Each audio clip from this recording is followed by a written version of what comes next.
21 में डिग्री है, 22 में जॉब है। डिग्री के साथ जॉब। मेरे को लगा कि नहीं अभी तो फर्स्ट ग्रेड में मुश्किल है। मैंने जीके नहीं पढ़ा था कभी भी। इसमें मैथ का जो स्टूडेंट है वो हमेशा क्या आगे रहता है, क्योंकि मैथ का जो स्टूडेंट होता है वो हमेशा लॉजिकल बात करता है कि नौकरी नहीं तो सोगरी नहीं। बहुत इजी पेपर आता है, बस थोड़ा सा कैलकुलेशन स्पीड अपनी अच्छी होनी चाहिए। मेरी वाली बुक तो अच्छी नहीं है और वो अपना सोर्स छोड़ के दूसरे सोर्स पे शिफ्ट हो जाता है। आरपीएससी हो या कोई भी कंपटीशन एग्जाम हो, उनका रास्ता पीवाईक्यू से होकर गुजरता है। साथियों नमस्कार। कोरोना काल के बाद में हिंदुस्तान में गवर्नमेंट जॉब लगना एक सपना सा हो गया है। हर कोई चाहता है जो पढ़ रहा है कि एन केन प्रकार एक गवर्नमेंट जॉब मिल जाए। और आज हमारे बीच एक ऐसी शख्सियत है जो एक नहीं, दो नहीं, तीन नहीं, पूरे 6 गवर्नमेंट जॉब में क्वालिफाइड हो चुके हैं। ऐसी हमारे पास एक शख्सियत है। मैं बुलाना चाहूँगा अमित चौधरी को, जो हाल ही में राजस्थान में एज ए स्कूल लेक्चरर अभी मैथमेटिक्स से कार्यरत है और उन्होंने 6 गवर्नमेंट जॉब क्वालिफाइड किए हैं। अमित जी, बहुत बहुत स्वागत है आपका हमारे ऑनलाइन प्लेटफॉर्म पर। बहुत बहुत धन्यवाद सर। सर से हम जानेंगे सर की जर्नी के बारे में। सर ने कहाँ से क्या एजुकेशन प्राप्त किया है, किस किस प्रकार से तैयारी की है, और जो भी एस्पिरेंट अभी तैयारी कर रहे हैं तैयारी को किस प्रकार से इन्हांस कर सकते हैं, ताकि इन सर के फील्ड में या सर के फील्ड से रिलेटेड जिस भी गवर्नमेंट जॉब की तैयारी करना चाहते हैं उनके लिए सेशन हेल्पफुल हो सके। तो सर सबसे पहले तो अपने बारे में बताइए, आप कहाँ से बिलोंग करते हो और करंटली आप कहाँ कार्यरत हैं? मैं अभी तो राजस्थान गवर्नमेंट के अंदर स्कूल लेक्चरर के पोस्ट पे कार्यरत हूँ और मैं फतेहपुर शेखावाटी सिक्कर से बिलोंग करता हूँ। और अभी मेरी जो पोस्टिंग है वो खेतड़ी अपने पास में, खेतड़ी के अंदर एक गांव है, उसके अंदर मेरी पोस्टिंग है अभी माध्यमिक शिक्षा विभाग में स्कूल लेक्चरर के पद पे। तो अमित जी फतेहपुर जो हमारे सीकर डिस्ट्रिक्ट में एक गांव से बिलोंग करते हैं। अमित जी परिवार में कौन कौन है, पिताजी क्या करते हैं? मेरे पिताजी हैं वो बीएसएफ में अभी एसआई के पद पे हैं और माताजी हैं वो अभी घर पे ही रहते हैं, किसान का काम करते हैं। और सिस्टर हैं वो इंजीनियर हैं महिंद्रा कंपनी में। और मैं अभी वर्तमान में राजस्थान गवर्नमेंट में कार्यरत हूँ। अमित जी आपकी अचीवमेंट्स की बात करें तो आपने RPSC school lecturer first grade, जिसको टीजीटी बोलते हैं शायद अदर स्टेट में, फर्स्ट ग्रेड को पीजीटी और सेकंड ग्रेड को टीजीटी, अदर स्टेट में जिनको पीजीटी बोलते हैं, 2022 उसमें 8th रैंक हासिल किया है। आरपीएससी सेकंड ग्रेड जिसको टीजीटी बोलते हैं, 2022 उसमें 3rd रैंक पूरे राजस्थान में हासिल किया है। केवीएस पीजीटी है उसमें 32 रैंक और नवोदय वाला है। और क्या क्या आपके अपने बारे में थोड़ा बताइए, क्या क्या एग्जाम, कौन कौन से एग्जाम आप क्रैक कर चुके हैं? अपने पास में एक केवीएस में होता है टीजीटी और अच्छा, सेम इसी की तरह एनवीएस नवोदय विद्यालय में होता है टीजीटी। और एक अपने पास में जो संस्कृत डिपार्टमेंट 2022 में सेकंड ग्रेड का एग्जाम हुआ था। तो ये तीनों एग्जाम ही क्वालिफाई हो गए थे, पर फर्स्ट ग्रेड में ज्वाइन कर लिया तो उसके बाद में कि भाई अदर सीट खराब नहीं हुई, इस वजह से मैंने आगे डॉक्यूमेंट वेरिफिकेशन का काम इसमें नहीं अच्छा किया। तो टोटल कितने एग्जाम क्रैक किए आपने? Total 6 exam. साथियों 6 एग्जाम, उसमें 6 एग्जाम 2022 में एक साथ ही थे सब के सब, और सारे के सारे एक साल में, 1-1.5 साल का जो भी पीरियड होता है उसी में सारे एग्जाम एक साथ क्रैक कर लिए कि मेहनत तो करनी पड़ेगी, तो क्यों ना एक साथ ही पूरा जोर लगा दिया जाए। आपकी एजुकेशन के बारे में बताइए, आप कहाँ से एजुकेटेड हो, कौन सी ईयर में क्या कुछ मेरी किया? जो स्कूलिंग हुई है वो तो सिक्कर से हुई है और उसके बाद में जो कॉलेज है वो भी मेरी सिक्कर से हुई है। और जो एमएससी है वो मेरी सेंट्रल यूनिवर्सिटी हरियाणा से हुई है। और उसके बाद में मैंने फर्स्ट ग्रेड की तैयारी। एमएससी सर कब हुआ आपका? थी 2019 से 2021 के बीच। अच्छा, 2019 से 21 के बीच में एमएससी है सेंट्रल यूनिवर्सिटी हरियाणा से। सेंट्रल यूनिवर्सिटी हरियाणा से। 21 में डिग्री है, 22 में जॉब है। डिग्री के साथ जॉब मिलना एक अपने आप में एक गौरवान्वित करने वाला क्षण होता है, नो डाउट आपने वो उसका एंजॉय किया है। तो आपने तैयारी कब कब कैसे क्या कुछ की, थोड़ा सा उसके बारे में बताइए। जब मैंने एमएससी की एग्ज़ाम पास की थी 2021, उसके बाद में अपने पास में एक रीट का एग्ज़ाम हुआ था जो लगभग मेरा रिजल्ट आया था उसके महीने भर बाद में था। तो उस टाइम मैंने रीट का कोई ऐसा कुछ सोचा नहीं था, कभी राजस्थान गवर्नमेंट के एग्ज़ाम के बारे में कभी सोचा ही नहीं था कि कोई राजस्थान गवर्नमेंट का अगर एग्ज़ाम देंगे। हाँ। तो फिर उसमें अपने पास में रीट का जो एग्ज़ाम हुआ था वो दे के आया था, वो अपने पास में फिर कैंसिल हो गया था। उसकी कोई मैंने स्पेशल तैयारी नहीं करी। फिर 2-3 महीने घर पे रहा, उसके बाद में ये फर्स्ट ग्रेड का और सेकंड ग्रेड की वैकेंसी आ गई थी, तो मैंने फर्स्ट ग्रेड की तैयारी प्रॉपर फर्स्ट ग्रेड की तैयारी शुरू कर दी थी। तो उसके बाद में मैं मई में अपने पास में जयपुर चला गया था। मेरा दोस्त रहता था वहाँ पे, तो उसके साथ में पीजी में रहता था, लाइब्रेरी ज्वाइन कर रखी थी। तो फिर वहाँ से पढ़ना शुरू किया धीरे धीरे। फिर अपने पास में अक्टूबर में ये फर्स्ट ग्रेड की एग्ज़ाम थी। तो अक्टूबर में जब अपने पास में एग्ज़ाम थी उससे लगभग 25 दिन पहले मेरे को वहाँ पे उस टाइम जयपुर में बड़ा वायरल फैल रहा था चिकन पॉक्स का। तो चिकन पॉक्स का मेरे पास भी वहीं प्रकोप हो गया उसका, आप चपेट वायरल में की आ चपेट गए। में आ गया था मैं। तो बहुत हालत ख़राब हो गई थी शुरू में। तो एक महीने मतलब एग्ज़ाम के लगभग 25 दिन मेरे को गांव ही रहना पड़ा, और अंदर ही अंदर ये इसमें क्या रहता है चिकन पॉक्स में, अपने पास में अपने को थोड़ा अंदर ही रूम में रहना पड़ता है, बाहर की हवा नहीं लगनी चाहिए, नहा नहीं सकते आप, तो आइसोलेटेड टाइप से। हाँ इरिटेटिंग बीमारी होती है काफ़ी, अच्छा। मतलब इसमें पूरे शरीर पे एकदम हालत ख़राब हो जाती है। तो 25 दिन मेरे ऐसे कैसे निकल गए, कुछ भी नहीं पढ़ा गया। फिर एग्ज़ाम के पास 4-5 दिन में थोड़ा बहुत अपने पास में मैं लास्ट में जीके की रीडिंग मार के फिर एग्ज़ाम दे के आया था। और फर्स्ट ग्रेड का एग्ज़ाम का सेंटर आया था जयपुर। दोनों एग्ज़ाम एक ही दिन, फर्स्ट डे मेरा दोनों एग्ज़ाम थे। और उस टाइम पैटर्न भी चेंज हो गया था, एमएससी का पोर्शन थोड़ा ज़्यादा है, ज़्यादा आ रहा था। और कोई कोचिंग वालों ने लगभग ने क्या ये मान रखा था कि 10 क्वेश्चन ही आएंगे, पीजी पोर्शन पे कोई स्पेशल ध्यान भी नहीं दिया। तो उसके बाद में पैटर्न भी एग्ज़ाम का अचानक से चेंज हुआ, दोनों एग्ज़ाम एक ही दिन थे। फिर एग्ज़ाम दी तो उस टाइम तो मेरे अकॉर्डिंग भाई पेपर था वो मेरे को ऐसे लगा कि ख़राब हुआ है। अच्छा। क्योंकि पहले मेरी जब मैंने भाई कोचिंग में 4-5 टेस्ट दिए थे मैंने, तो वहाँ पे मेरी फर्स्ट रैंक आती थी, और फर्स्ट रैंक में भी गैप अच्छा खासा दूसरे सेकंड रैंक वाले से नंबरों में आता था। तो उस टाइम मेरे को उम्मीद थी कि मैं बहुत अच्छा स्कोर कर सकता हूँ। तो वो लास्ट में क्या थोड़ा सा अपने पास में मेंटली आदमी डिस्टर्ब हो जाता है, उसका एग्ज़ाम में काफ़ी फ़र्क पड़ता है अपने पास में।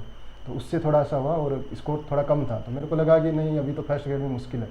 और थोड़ा लोग बाहर अपने पास में बता भी देते हैं कि किसी के इतने मार्क्स हैं, इतने हैं, तो थोड़ा कट ऑफ का वो बड़ा चढ़ा करके बढ़ा ज़्यादा के बताते हैं। तो फिर मैंने सेकंड ग्रेड की तैयारी शुरू करी। तो मैं सिक्कर आ गया था, क्योंकि उस टाइम जयपुर के अंदर फिर से वापस से डेंगू का वायरल, और शरीर पहले से ही कमज़ोर था।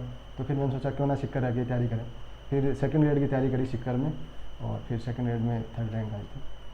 सेकंड ग्रेड में 3rd रैंक आई, जो पेपर बता रहे थे खराब गया है उसमें 8th रैंक आई है ना। हाँ जी। तो देखो, एक तो जैसा इन्होंने बताया कि स्वास्थ्य का इश्यू है, जो तैयारी करता है जो जिंदा है उसके स्वास्थ्य का इश्यू रहता है, हाँ बिल्कुल, कुछ न कुछ प्रॉब्लम तो अपने मतलब एग्जाम में आती और है। डिस्टर्बेंस सबके रहती है। बस डिस्टर्बेंस को पार करते हुए उसके साथ में तैयारी अपने कंटिन्यू रखें, तो डेफिनेटली आप तैयारी कर रहे हो, अच्छे से तैयारी करोगे तो आपको जो सफलता है, आपको जो एग्जाम की तैयारी कर रहे हो डेफिनेटली उसको करोगे। स्वास्थ्य वगैरह इश्यू है, इसका किसी भी प्रकार का बहाना नहीं होना चाहिए। नॉर्मली अपने सुनते हैं कि इनका मेरा स्वास्थ्य एग्जाम के टाइम पे खराब हो गया, ये बता रहे हैं चिकन पॉक्स जो एक लगभग 25 डेज है, तो आइसोलेटेड या क्वारंटाइन बोल सकते हो, उस टाइप से रहे थे। बहुत बढ़िया, अच्छा प्रयास रहा आपका। और जो केवी की नवोदय वो उनका क्या कुछ रहा? केवी का उनका यही है कि अपने फर्स्ट ग्रेड की अच्छे से तैयारी कर ली, तो उसके बाद में केवी उसके सामने का फर्स्ट ग्रेड का सिलेबस में और केवी का कंपैरिजन करें तो मतलब लगभग 20% भी नहीं है केवीएस का। बहुत इजी पेपर आता है, बस थोड़ा सा कैलकुलेशन स्पीड अपनी अच्छी होनी चाहिए। उसमें टीचिंग मेथड का थोड़ा ज़्यादा वो रोल रहता है, टीचिंग मेथड के 40 क्वेश्चन आते हैं, तो उनकी तो कोई तैयारी नहीं करी, ऐसे एग्जाम दे के आए थे और फिर पास हो गया। हाँ, उसमें मेन चीज़ ये थी कि जब मैंने इंटरव्यू के लिए कॉल आया था तो मैंने उनको लगा भाई इंटरव्यू कभी दिया ही नहीं है, कभी इस चीज़ का एक्सपीरियंस भी नहीं है। तो उस टाइम मैंने, मेरा एक दोस्त था वहाँ पे एमएससी में मेरे साथ में था बिहार से, तो उसको मैंने पूछा कि यार केवीएस वगैरह में इंटरव्यू में कहीं से तैयारी करनी चाहिए क्या? तो उसका मेरे पास बड़ा शानदार रिप्लाई था कि अगर आप इंटरव्यू देने के लिए कहीं तैयारी करने का सोचोगे तो जो भी लोग इंटरव्यू ले रहे हैं उनका खुद का क्वालिफिकेशन ही नहीं है कि वो इंटरव्यू लें, उन्होंने कभी इंटरव्यू दिया भी नहीं है। और जो बंदा इंटरव्यू ले रहा है उसका कम से कम इतना उसको पता रहता है कि इनको कोचिंग में ये सिखा के भेजा गया, तो आप जब भी उसको रिप्लाई दोगे तो वो समझ जाएगा कि ये कोचिंग से सीख के आया है। तो आप जितना अपना खुद का जो है उसी को लेके जाओ, आप आराम से इंटरव्यू नॉर्मल देके आओगे। वो आपसे नॉर्मल नॉलेज की चीज़ें पूछते हैं, वो आप अपने अकॉर्डिंग बेस्ट जो भी आपको लगे उसके अंदर रिप्लाई करो और आपका इजीली क्रैक हो जाएगा। तो मैं इंटरव्यू देके आया था, ऐसे ही नॉर्मल गया था सीधा, कोई ऐसा कोई खास तैयारी नहीं थी। कुछ लोग बोलते हैं कि आप प्रिंट लेके जाओ, उसको टाइपिंग में लेके जाओ, इतना कुछ दिखाना नहीं होता ना, अपने को फॉर्म में इतना ज़्यादा मतलब बढ़ा चढ़ा के अपने आप को दिखाना चाहिए एक्सपीरियंस वगैरह का। क्योंकि मान लो आपने बहुत अच्छा एक्सपीरियंस दिखाया, उन्होंने आपसे क्वेश्चन पूछ लिया, आपको नहीं आया, तो वो उसी टाइम आपके प्रति नेगेटिव थॉट आ जाए। एक सहजता और ईमानदारी, हाँ, दो चीज़ बहुत मैटर करती है। उसमें आप अपने अकॉर्डिंग जाइए और अपना जो भी अभी तक का नॉलेज है उसी के अकॉर्डिंग वो क्वेश्चन पूछते हैं, उसका रिप्लाई दीजिए, आराम से आपका इंटरव्यू में एकदम इजीली हो गया था। आपने लगभग कितने साल तैयारी की इसकी? तैयारी मैंने देखो मई से पहले थोड़ा बहुत मैंने जीके नहीं पढ़ा था कभी भी, तो मई से पहले मैंने सिर्फ कल्चर और अपने पास में जो ये राजस्थान ज्योग्राफी इसकी थोड़ी बहुत घर पे था तो रीडिंग लगाई थी। क्योंकि जीके पहले कभी नॉलेज नहीं था कि अपने को जीके के बारे में कुछ भी, राजस्थान से अपन जुड़े हुए नहीं थे बाहर, मतलब पढ़ाई कर रहे थे। तो फिर अपन ने जब मैंने बस ये तैयारी करके फिर मई से शुरू करी, और मई से लेके 17 सितंबर को मेरे को हो गया था, मैं घर आ गया था। तो जून जुलाई अगस्त सितंबर लगभग 4-4.5 महीने की तैयारी थी। 4-4.5 महीने वो तैयारी करी, और फिर अपने पास फर्स्ट ग्रेड का एग्जाम होने के बाद में सेकंड ग्रेड का एग्जाम हुआ था, तब तक वो 2 महीने के लगभग जीके पढ़ा था। जैसे सर ने बताया कि 4-4.5 महीने की तैयारी की है, लेकिन 4-4.5 महीने की तैयारी नहीं, वो धमाकेदार तैयारी थी। हाँ, बस यही था तैयारी के अंदर, कोई घर वालों का तो कोई ऐसा दबाव नहीं था। तो वहाँ जयपुर जाने के बाद सुबह लाइब्रेरी जाओ, पूरे दिन पढ़ाई करो और रात को वापस आके सो जाओ, सुबह अगले दिन वापस से। तो मतलब पूरे दिन बस वो पढ़ने का अलावा कोई काम ही नहीं था। तो रोज़ रेगुलर जाते थे टाइम से, आराम से। बस मेन चीज़ ये थी कि कोई दिमाग पे ऐसा प्रेशर नहीं था कि अपने को जॉब लगना है या कुछ मान लो अपने पास में कोई ऐसी टेंशन आ जाए, या अपन पूरे दिन सोच रहे हो, मोटिवेशन वीडियो ज़्यादा देख रहे हो, ऐसा कुछ था नहीं। बस जो अपने पास में मैटर पहले इकट्ठा कर लिया, और मैटर की पहले जब मतलब अपन तैयारी करते हैं ना, तो अपना डिसाइड होना चाहिए कि ये मैटर अपन को पढ़ना है। इतना मैटर मैंने तैयार कर लिया कि भाई ये मैटर ही अपने को पढ़ना है एग्जाम तक, इतने दिन है। फिर उसको रोज़ रेगुलर लाइब्रेरी जाइए और उसको रीडिंग लगाइए, उसको पढ़िए और उससे एग्जाम देके आइए। बस इतना सिंपल सा प्रोसेस है। अपन क्या करते हैं कि अपने पास में एग्जाम में जैसे आधे से ज़्यादा लोग आपको एग्जाम के 4 दिन पहले भी बोलते रहते हैं कि सर ये PDF प्रोवाइड करवा दो, सर ये करवा दो। तो उनका मतलब मैटर ही है वो फिक्स नहीं है। वो रोज़ अपने पास में कभी बुक बदलते रहते हैं कि पहले साइकोलॉजी की ये बुक ले आए, उसके बाद में साइकोलॉजी की दूसरी बुक ले आए। तो उनका जो मैटर है वो फिक्स नहीं रहता, तो वो अपने पास में पढ़ ही नहीं पाते। कभी कभी ये बुक पढ़ रहे हैं, कभी ये पढ़ रहे हैं, कलेक्टिव मैटर उनके पास में नहीं है। और रोज़ डिस्टर्ब रहते हैं। कभी किसी से पूछते हैं, किसी ने मान लो ग्रुप में मैसेज कर दिया कि ये सर की बुक है वो अच्छी आती है, तो उनके दिमाग में मेंटली आ जाता है कि हाँ मेरी वाली बुक तो अच्छी नहीं है, और वो अपना सोर्स छोड़ के दूसरे सोर्स पे शिफ्ट हो जाते हैं। मेरा ऐसा कुछ नहीं था। मैं राजस्थान में ना तो मतलब चाहे किसी भी टीचर की कोई भी क्वालिफिकेशन हो, मैं नहीं कहता कि मतलब वो, लेकिन मैंने कभी उनका मतलब मोटिवेशन सेमिनार वगैरह या मान लो उनका की गाइडेंस नहीं देखी। क्योंकि टीचर का मैंने कई बार गाइडेंस देखा कि ऐसे गाइडेंस देते हैं कि एग्जाम से पहले दिन आपको पूरी रात सोना चाहिए, ये करना चाहिए। मतलब इतनी चीज़ें अपने को किसी बच्चे को बताने की ज़रूरत नहीं है। जैसे फर्स्ट ग्रेड का मेरा एग्जाम था, तो मैं जयपुर गया था। उस टाइम अपने पास में दोस्तों के साथ रुका था वहाँ पे। तो उस दिन अब मैं पूरी रात नहीं सोया, क्योंकि वो दोस्त पहले तो शुरू में काफ़ी टाइम तक, उस जब एग्ज़ाम थी ना उससे पहले भी मेरा बर्थडे था, तो वो पार्टी वार्टी के चक्कर में पूरी रात ऐसे ही निकल गई। तो फिर मैं एग्जाम देखे, कोई दिक्कत नहीं थी। अब टीचर वगैरह कहते हैं रात को सो के जाओ, रात को पहले दिन मत पढ़ो, ये मत करो। अब बच्चा वो उनका इतना ब्लाइंडली फॉलो करता है उनको। अब अगर ये छोटी छोटी चीज़ पे अपन इतना फोकस करने लग जाएंगे, फिर एग्जाम पास कैसे करेंगे? बिल्कुल भाई अगर अपन एक दिन नहीं सोते तो उससे क्या फर्क पड़ता है? तो अपनी डेली दिनचर्या है, इसमें एक दिन नहीं सोए कोई फर्क नहीं पड़ेगा, शरीर वैसे ही काम करता है। अगर पहले से अपन ऐसा सोच लिया तो कि एग्जाम में क्यों लगभग सेंटर अलग जगह आता है अपना, या मान लो कोई प्रॉब्लम हो जाती है, आप बस में सफ़र करते हो सकता है बस में आपको प्रॉब्लम होती है सफ़र करने में, तो ये चीज़ तो नॉर्मल आती है। अगर ये चीज़ आपके पहले से दिमाग पे जोर डालने लग जाएगी, तो फिर आप एग्जाम में जाके कैसे वो अच्छा परफॉर्मेंस करोगे? दूसरा ऑप्शन ये भी बस वाली दिक्कत आती है तो पहले दिन जाकर रुक जाओ। हाँ भाई, ये मतलब अपने अकॉर्डिंग आप इनको एडजस्ट कर सकते हो। इतनी बड़ी प्रॉब्लम नहीं है कि इनको आप अपनी सक्सेस में एक होगी इनकी वजह से मैं सक्सेस नहीं हुआ। हाँ, जैसे मान लो मैं बहाना बना लूँ कि मेरे चिकन पॉक्स हुआ उस वजह से मैं सक्सेस नहीं हुआ, तो वो कोई उसका सेंस नहीं है। पढ़ने के लिए बहुत टाइम मिला था पहले। सर ने बहुत अच्छी बात बताई कि जैसे आपको बॉडी को सूट करता है, अगर आपकी बॉडी को सूट करता है कि पूरी रात आप जग जाओगे तो भी आपकी दिक्कत नेक्स्ट डे आपकी दिक्कत नहीं आने वाली, तब उसके अकॉर्डिंग फॉलो करो। अगर आपकी बॉडी के अकॉर्डिंग आपको लगता है कि गाड़ी आपको सूट नहीं कर रही है, आप गाड़ी से जाओगे तो आपको थक जाओगे, तो पहले दिन जाकर वहाँ रूम लेकर रह लो। जैसा आपको बॉडी को सूट करता है वैसा करो, किसी को फॉलो करने की जरूरत नहीं, मुझे भी नहीं, किसी को भी नहीं। जो आपकी बॉडी को सूट करे, जो आपके लिए कंफर्टेबल हो, जिसमें एकदम फ्रेशनेस फील करो, वैसा फॉलो कर दीजिए। बिल्कुल। एक सर बहुत ही दिक्कत ये होती है, फोमो इफेक्ट होता है, fear of missing out. Sir के बारे में थोड़ा और बताता हूँ। सर अपना टेलीग्राम पे एक ग्रुप भी चलाते हैं, RPSC maths with Amit Chaudhary. लगभग 3000 मेंबर हैं। सर यहाँ काफ़ी हेल्पफुल टिप्स भी प्रोवाइड कराते हैं और फ्री ऑफ कॉस्ट है सर। गाइडेंस भी सर के यहाँ नंबर भी मिल जाएंगे आपको, इनसे गाइडेंस लेना चाहो। काफ़ी कोऑपरेटिव है और हेल्पफुल भी है। जो भी एस्पिरेंट तैयारी कर रहे हैं उनके रिगार्डिंग जो भी अपडेट्स है, कहाँ भर्ती आ रही है, क्या क्या सिलेबस है, कैसे क्या तैयारी करना चाहिए, सारा कुछ टिप्स वगैरह वहाँ प्रोवाइड कराते हैं। आप इसमें एक बार एक PDF देखिए, मैं आपको दिखाता हूँ। देखिए ये PDF है अपने पास में, second grade graduation class notes नाम से। तो इसका बारे में आपको थोड़ा बताता हूँ कि अभी आप टेलीग्राम पे लगभग मैथ के अपने पास में 5-7 ग्रुप बने हुए हैं, जिनके ऊपर आप देखोगे तो किसी पे 7000 है, किसी के 8000 है। तो अपने पास उनका क्या सिस्टम है कि वो आपको क्या करेंगे, एक PDF के 2 या 3 पेज अपने पास में लिख के आपको प्रोवाइड करवाते हैं। फिर बोलते हैं कि इस पर इतने रिएक्शन दीजिए, इतना आप इसको फॉलो करिए, ग्रुप के मेंबर्स बढ़ाइए, फिर मैं आपको आगे से प्रोवाइड करवाऊंगा और PDF मतलब वो उनका क्या रहता है कि वो अपने फॉलोअर बढ़ाना चाहते हैं। जबकि आप उन लोगों का बैकग्राउंड देखोगे तो उनके पास में कोई ऐसा नॉलेज नहीं है कि वो आपको सक्सेस कर सकें। आप वहाँ पे क्या बच्चे वहाँ जुड़े रहते हैं। अब कुछ भी मान लो, जैसे अभी एक सीट का आया था सेकंड ग्रेड के अंदर कि सीट का अपने पास में आया था कि सीट आगे बहुत कम है, ये है, तो ग्रुप में ऐसी PDF आती रहती है। फिर बच्चे क्या डिस्टर्ब हो जाते हैं, फिर वो अपनी तैयारी के अंदर जो एक ब्रेक्स आ जाता है। जैसे फर्स्ट ग्रेड का एग्जाम हुआ था तो बहुत से ग्रुप थे कि नेट की वजह से एग्जाम आगे चला जाएगा, इसकी वजह से जाएगा, हमें इतना पता है, हम RPSC में बात करके आते हैं, RPSC में हमारे जानकार हैं। तो ये लोग क्या करते हैं, अपने को आप मिसलीडिंग करते हैं, इससे अपने क्या जो सही रास्ता है उससे भटक जाते हैं। तो ऐसे ग्रुप में आपको रहना नहीं चाहिए। अब ये PDF मैंने फ्री ऑफ कॉस्ट इसलिए अवेलेबल करवाई थी, इसमें ग्रेजुएशन का जितना भी मैटर है वो सारा मैटर आपको एक यहाँ इस PDF में मिल जाएगा पूरा, जो अपने पास में सेकंड ग्रेड का है। ऐसे ही मैंने फर्स्ट ग्रेड के एग्जाम से पहले भी पूरे नोट्स कंप्लीट एक PDF में प्रोवाइड कराए थे। यही PDF में अगर इनको पार्ट में प्रोवाइड करवाता और बोलता है कि आप इसके ऊपर रिएक्शन दीजिए, अपने फॉलोअर्स बढ़ाए, तो ये मेरे फॉलोअर्स और ज़्यादा हो जाते हैं। बिल्कुल। पर ये जो तैयारी कर रहे हैं ना, उनको ये बेनिफिट तब करेगा जब मैं उनको एक साथ ये PDF प्रोवाइड कराऊंगा, वो इसकी फोटोकॉपी निकालें और इसकी पढ़ाई करें। बिल्कुल, ये सर धन्यवाद के पात्र है। जाहिर सी बात है, ये ये समाज सेवा, यही एक समाज सेवा के कार्य भी है कि सर फाइल्स में जाकर देखोगे सर के जो यूट्यूब टेलीग्राम चैनल है, टेलीग्राम ग्रुप है, उस पर सर ने अपने नोट्स है, अपने जो भी सर के पास जो भी डाटा कंटेंट वगैरह है, सारा कुछ PDF बना करके फ्री ऑफ कॉस्ट, मैं बता रहा हूँ ऑनेस्टली, मैं 5 पेज की PDF बनाता हूँ, मैं 3 बार सोचता हूँ यार कौन PDF बनाएगा, है ना, उसको स्कैन भी करना पड़ता, क्लियर आए कि नहीं आई। सर ने अपने खुद के द्वारा अपने नोट्स की PDF बना करके आप जो तैयारी कर रहे हैं उनके लिए प्रोवाइड करा रहे हैं, बहुत ही नो डाउट बहुत शानदार प्रयास है इनका।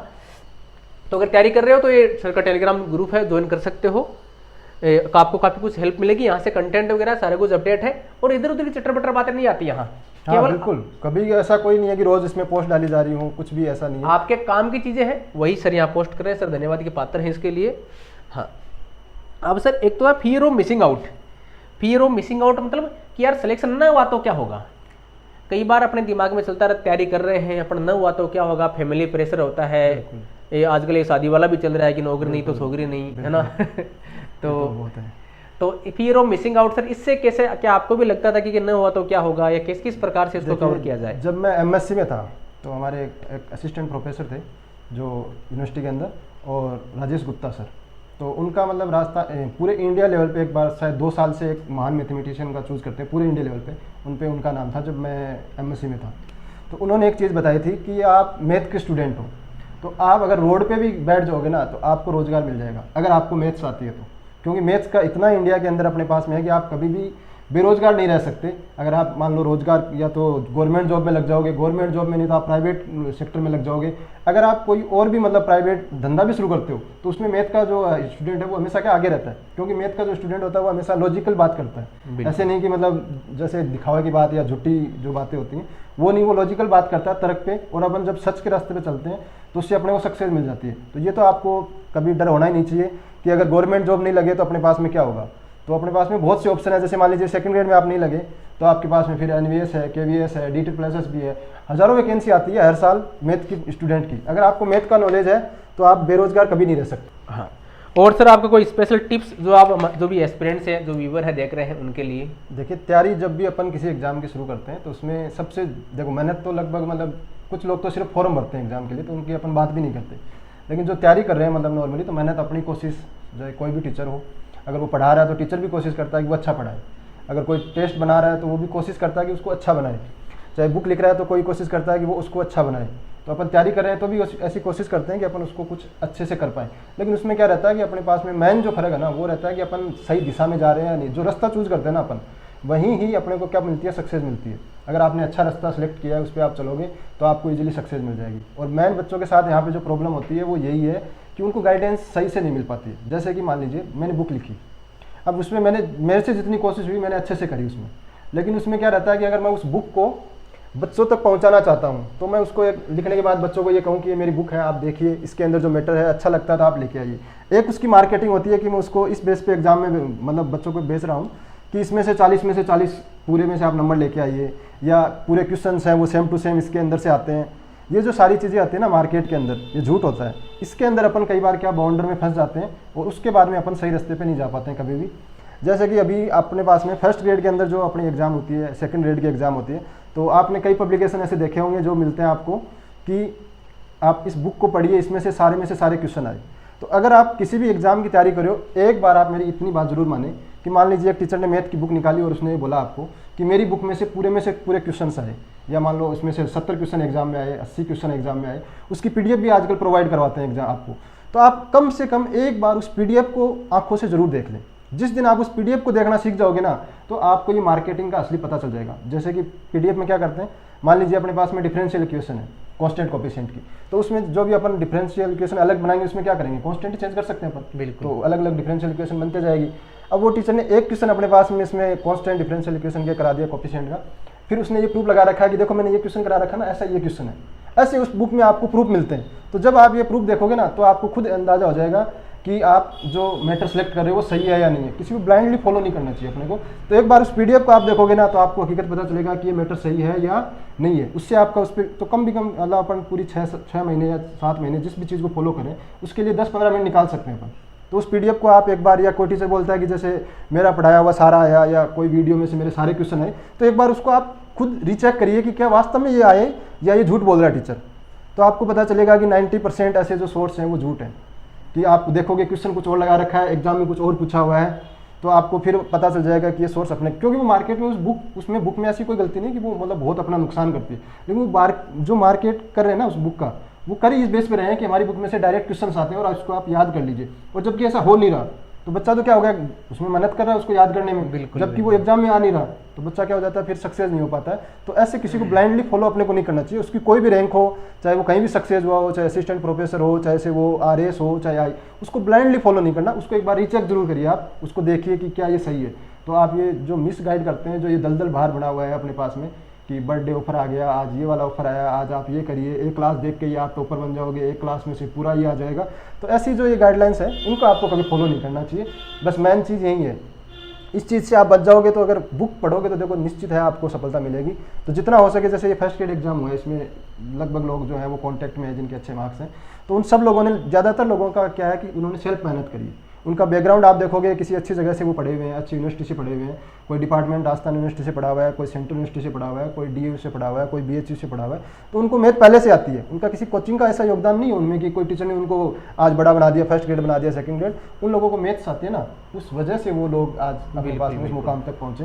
तो ऐसे लोगों को आप एक बार, जो भी आपके आसपास सिलेक्शन होता है, उनसे आप मिलिए, उनसे बात करिए, तो आप रियलिटी ज़्यादा से समझ पाओगे। जबकि यूट्यूब वगैरह पे बहुत ज़्यादा जो ये अपने पास में थंबलाइन बनाते हैं ना, बड़ी चौड़ी प्रोपेगेंडा टाइप से, इससे आप थोड़ा बच के रहें, तो निश्चित ही आपको सफलता मिलेगी। बहुत अच्छी बात कही सर ने कि अभी जो युग चल रहा है, आर्थिक युग चल रहा है, इसमें होता क्या है, हर कोई चाहता है मेरी किताब बिके, मेरा कोर्स बिके, उनको मोस्टली पैसा ओरिएंटेड है। बिल्कुल, आपके लिए क्या जेन्युइन कंटेंट मिल रहा है, वो नहीं मिल रहा है, उससे उनको कोई लेना देना नहीं रहा है।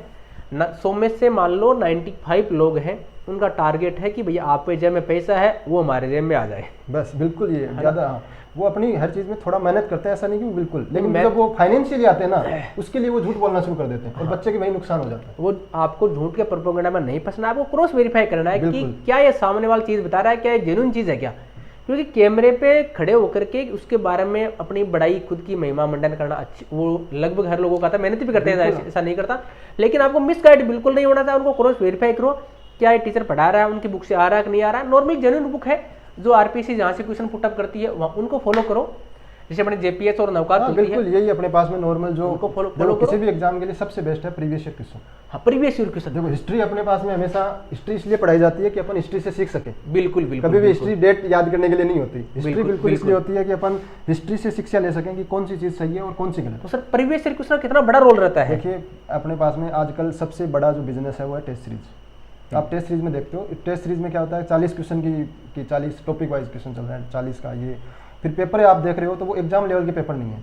एग्जाम से आप जब RPSC का पेपर देखते हो और वो छोटा सा आप टेस्ट सीरीज का पेपर देखते हो, उसमें आप जब मैच करते हो ना, तो बहुत बड़ा डिफरेंस है। जैसे अभी फर्स्ट ग्रेड का आपने पेपर देखा, फर्स्ट ग्रेड का जो फर्स्ट पेपर आया था, किसी कोचिंग से नहीं मिल रहा वो। बिल्कुल बिल्कुल। तो इसके लिए देखो अभी अपने पास में 11 पेपर हो गए हैं शायद सेकंड ग्रेड के, और 7 पेपर अपने पास में फर्स्ट ग्रेड के। टोटल अपने पास में लगभग 18 पेपर है। ठीक है। तो यदि अपन इन 18 पेपर को लेके, और इन 18 पेपर जो RPSC के पेपर हैं, इन 18 पेपर को अगर अपन पेपर वाइज सोल्व करते हैं तो 18 पेपर बहुत होते हैं। RPSC स्टैंडर्ड के पेपर हैं, उनको आप सोल्व करते हो तो लगभग आपको 2500 के आसपास मैथ के क्वेश्चन मिल जाते हैं। और टीचिंग मेथड के यदि आप करते हो तो टीचिंग मेथड के 20 क्वेश्चन आते हैं लगभग, तो 250 के आसपास आपको टीचिंग मेथड के क्वेश्चन मिल जाते हैं। और इतने क्वेश्चन आपके लिए मोर देन सफिशिएंट है अगर आप ईमानदारी से प्रैक्टिस कर रहे हो तो इन पेपर को यदि आप सोल्व करते हो तो आपको पता चलता है कि अगर पेपर ईजी आता है तो उसको कैसे अटेम्प्ट करना है, पेपर कभी हार्ड आ जाता है तो कैसे अटेम्प्ट करना है, कौन से क्वेश्चन को आपको इसमें स्किप करना होता है, एग्जाम में टीचर कहाँ से कैसे क्वेश्चन पूछ रहा है। तो इसलिए आप जब भी एग्जाम के पास में होते हो, सिलेबस कवर हो गया, उसके बाद में इन paper wise in previous year questions को सोल्व करिए, और इससे आपको मतलब बहुत अच्छी सफलता मिलेगी। क्योंकि 17 पेपर बहुत ज़्यादा होते हैं। किसी भी टेस्ट सीरीज में आप चाहे राजस्थान की कोई भी टेस्ट सीरीज देख लीजिए, 17 पेपर फुल लेंथ के आपको नहीं मिलेंगे, और ना उनका लेवल आपको एग्जाम लेवल का मिलेगा। तो जो प्रीवियस ईयर पेपर है ना, वो एकदम सक्सेस अपने को बनाते हैं। तो इसलिए अपने को उनको टॉपिक वाइज नहीं करना चाहिए, उनको पेपर वाइज सोल्व करना चाहिए। क्योंकि एग्जाम में भी पेपर वाइज ही आता है, तो मिक्स में आते हैं क्वेश्चन। कोशिश ये करें कि उनको अपन पेपर वाइज सोल्व करें, तो आपको निश्चित सफलता मिलेगी। देखो कहते हैं ना कि PM की कुर्सी UP से होकर गुजरती है, कि UP में लोकसभा सीट ज़्यादा है। तो उसी प्रकार RPSC हो या कोई भी कंपटीशन एग्जाम हो, उनका रास्ता PYQ से होकर गुजरता है। अगर आप PYQ की अच्छे से प्रैक्टिस करोगे तो उस एग्जाम तक आपकी राह आसान हो जाएगी। अगर PYQ नहीं लगा के जाओगे, इधर उधर की छोटी मोटी टेस्ट सीरीज है, जो लोकल टेस्ट सीरीज है जिनका कोई स्टैंडर्ड भी नहीं होता, अगर उनको फॉलो करके जाओगे तो डेफिनेटली आपको हो सकता है उतना सा जो अचीवमेंट ना हासिल हो जितना PYQ के थ्रू जाते हो तो हासिल हो। डेफिनेटली अगर तैयारी कर रहे हो, प्रीवियस ईयर क्वेश्चन का बहुत बड़ा रोल होता है। इस रोल को आप तभी समझ पाओगे जब आप एग्जाम में अपीयर होगे, क्योंकि आपकी तैयारी है उसी के अकॉर्डिंग हो जाएगी। आपको पता लग जाएगा कि एग्जामिनर कहाँ से किस किस टाइप का, किस किस स्टैंडर्ड का, कहाँ से किस किस प्रकार से घुमा करके क्वेश्चन बना रहा है, फिर आप मेंटली उसके लिए तैयार हो जाओगे। हाँ, अभी ये जो फर्स्ट ग्रेड हुआ इसमें मेरे पास में कम से कम 3-4 बच्चों के ऐसे हैं जिन्होंने सिर्फ प्रीवियस ईयर क्वेश्चन ही सॉल्व करे और थ्योरी पढ़ के गए थे। उनका अभी प्रोविजनल में भी सिलेक्ट है और अच्छे मार्क्स हैं, शायद वो आगे भी फाइनल में बढ़िया select हो बढ़िया। जाएंगे। प्रीवियस ईयर क्वेश्चन का ऐसा था, जब मैं असिस्टेंट प्रोफेसर एग्जाम दे रहा था, हालांकि मैं रट्टूबाज नहीं था तो मेरे कुछ याद करने में दिक्कत थी, तो जो लोग पुराने पेपर भी याद करके गए हैं वो टॉप रैंक पे आए हैं, मेरे से अच्छी रैंक में आए। मेरी 9वीं रैंक थी तो मेरे से ऊपर वाले लगभग मानो कि 3-3, 4-4 बार रिवीजन था, उनके आंसर याद थे। तो प्रीवियस ईयर का 35 लगभग 30 से 35% पेपर रिपीट हुआ था मैथ्स का। बिल्कुल, क्योंकि पेपर कहाँ से बनाएंगे भाई, घूम फिर के वही बुक है, वही टॉपिक है, कुछ डाटा चेंज हो सकता है, कुछ छोटी मोटी चीज़ चेंज हो सकती है और वैसे ही क्वेश्चन आने हैं। मैथ का क्वेश्चन बनाना भी कोई नॉर्मल बात नहीं है। मैथ का अच्छा क्वेश्चन बनाना है तो उसमें ये रहता है कि कल को कोई मिस्टेक हो गई या ऑप्शन अपने मैचिंग नहीं करेंगे, ऑप्शन एक से ज़्यादा मैच कर जाए, तो नए क्वेश्चन बनाने में बहुत मेहनत करनी पड़ेगी। इसलिए टीचर क्या करते हैं कि जो सोर्स है, देखो अभी क्वेश्चन बना रहा था, अभी बुक से क्वेश्चन बना रहा था तो मैं RPSC क्वेश्चन देख रहा था ना, उसमें से इस टाइप के आजकल क्वेश्चन आ रहे हैं, लिस्ट देख करके, लिस्ट फर्स्ट, लिस्ट सेकंड। बिल्कुल RPSC की पैटर्न मेरा CUET में भी तैयारी कराता हूँ तो उसमें भी इस टाइप के आ रहे हैं, तो जिस ट्रेंड में आ रहे हैं ना उस टाइप के क्वेश्चन बना रहा था मैं। तो मैं यही देख रहा हूँ कि नॉर्मली क्या करते हैं लोग, कॉपी पेस्ट चलता रहता है। जो आजकल जिस पैटर्न पे क्वेश्चन आ रहा है ना उस पैटर्न में अगर क्वेश्चन बनाते हैं तो टेस्ट सीरीज अच्छी खासी चलती है। लेकिन उसके लिए क्या अपने को पेपर बनाने के लिए बहुत मेहनत करनी, बहुत मेहनत लगती है। 150 क्वेश्चन अगर अपन अच्छे सेलेक्ट करें तो उसके लिए अपने को बहुत टाइम और बहुत मेहनत चाहिए। कोचिंग में क्या होता है, मेरे पास भी कई लोगों के कॉल आते हैं कि कोचिंग में कोई स्टूडेंट है, उसको फ़ोन करके बेटा एक पेपर हमारा बना दो, हमने आपको तैयारी करवाई है। बिल्कुल। अब फिर वो बंदा अपने पास में जल्दी से कि यार क्वेश्चन लिख देता हूँ और फिर वो क्वेश्चन अपने पास या सीट से डायरेक्ट अपने पास में पेपर बना लिया।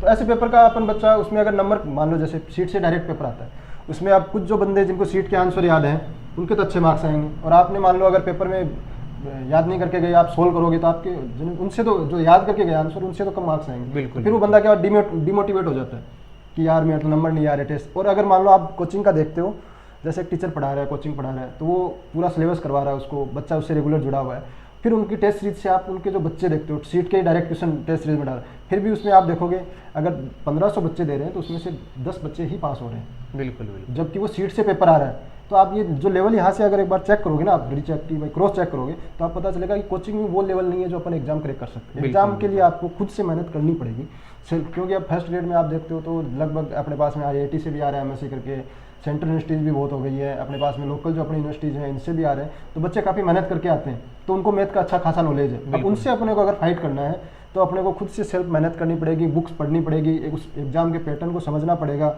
और अपन कुछ अच्छा उनसे करेंगे तभी आप उसमें सक्सेस हो सकते हो। नॉर्मल ऐसे किसी कोचिंग के क्लास या वीडियो देखने से अपन डायरेक्ट सक्सेस नहीं हो सकते। बिल्कुल, सर ने बहुत अच्छी बात बोली कि अभी जो करंट एरा चल रहा है, करंट सिचुएशन में आप किसी नोट्स पर डिपेंडेंट नहीं हो सकते, किसी एक इंडिविजुअल कोचिंग पर डिपेंडेंट नहीं हो सकते। मेहनत आपको करनी पड़ेगी, बुक्स का सहारा लेना पड़ेगा, नो डाउट। किसी की टेस्ट सीरीज है, प्रीवियस ईयर क्वेश्चन आपके लिए हेल्पफुल हो सकेगा, लेकिन किताब का सहारा लेना पड़ेगा, आपको बुक के थ्रू जाना पड़ेगा, बेसिक कंसेप्ट क्लियर करने पड़ेंगे। अभी जो असिस्टेंट प्रोफेसर 23 वाला पेपर आया था वो बेसिक से आया था, उसमें बेसिक है, जैसे हमने वो सर्कुलेशन होता है एक लाइन इंटीग्रेशन में, इसमें अगर कर्व क्लोज है तो कैसा होगा, ओपन हो तो कैसा होगा, सर्कुलेशन और जो force done by some forces, work done by some forces, इनका क्वेश्चन था। तो बेसिक से क्वेश्चन आने लग गए हैं, तो आपको किताब से होकर गुजरना पड़ेगा। किताब है, बेसिक है, वो आपको पढ़ना पड़ेगा। किसी एक इंडिविजुअल टेस्ट सीरीज कोचिंग पर बिलीव आप नहीं कर सकते। चलिए सर, बहुत अच्छा लगा आप यहाँ हमारे पास आए, और जो भी एस्पिरेंट तैयारी कर रहे थे उनके लिए आपके टिप्स डेफिनेटली हेल्पफुल होंगे।